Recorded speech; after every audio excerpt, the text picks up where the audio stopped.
Today I'd like to talk to you about box cuts. What a box cut is, it's a hinge cut, and it's what we use to drop a tree or drop a limb.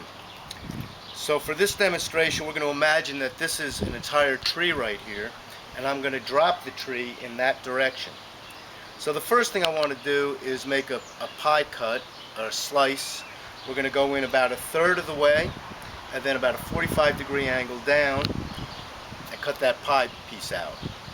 So looking from the top, it's going to look like this. The white part represents how far in we go with the bottom cut, with the first cut.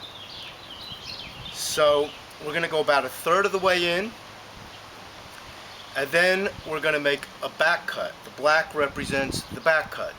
We're going to come in nice and straight with our back cut, and as the tree starts to fall, it creates a hinge right here.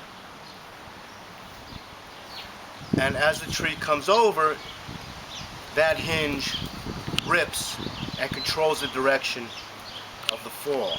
So once again, the white paint represents how far you go with the pie cut, the black represents the back cut, and of course the hinge. Important thing to remember when you're cutting your hinge cut, you never want to cut all the way in to the white part. You always want to leave hinging wood here.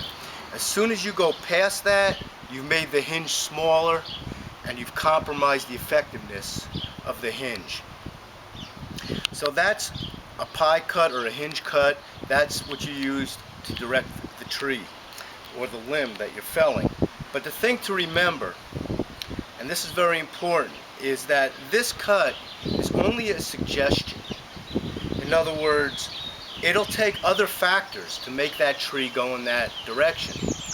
4 things you definitely have to consider are the 4 W's. Weight, which, wood, and wind. By weight, we mean, is it symmetrical? Is the tree growing straight, or is it putting more weight on one side of the tree? Which way does it lean? Which is different from how the tree is grown, but which way does it lean? Does the stalk lean backwards, forward? Wood. You have to consider what type of wood you're cutting. Some woods are softer, they don't behave as well as other woods. Also, decay. Is there decay in the wood? The integrity of the wood. And the last thing is wind. You have to consider the velocity of the wind and the direction of the wind. So if some of these factors line up in your favor, then the hinge cut will work for you. But if these things aren't in your favor, or at least some of them, the hinge cut will fail. And this is why tree work is so dangerous. Because you can make this box cut wrong a lot of times and get away with it as long as at least some of these things are in your favor. But at some point, these things will not all be in your favor, and the box cut is wrong also, and bad goes to worse very quickly. So it's important that when things do go wrong, you think about it, you analyze it, you figure it out. Why did it go wrong? What am I going to do next time to prevent it from going wrong? And understand that there are no freak accidents. Everything that goes wrong happens for a reason. And if you're analytical enough, you can figure out why it went wrong and do things to prevent it from going wrong the next time. The first thing is learn how to make the box cut.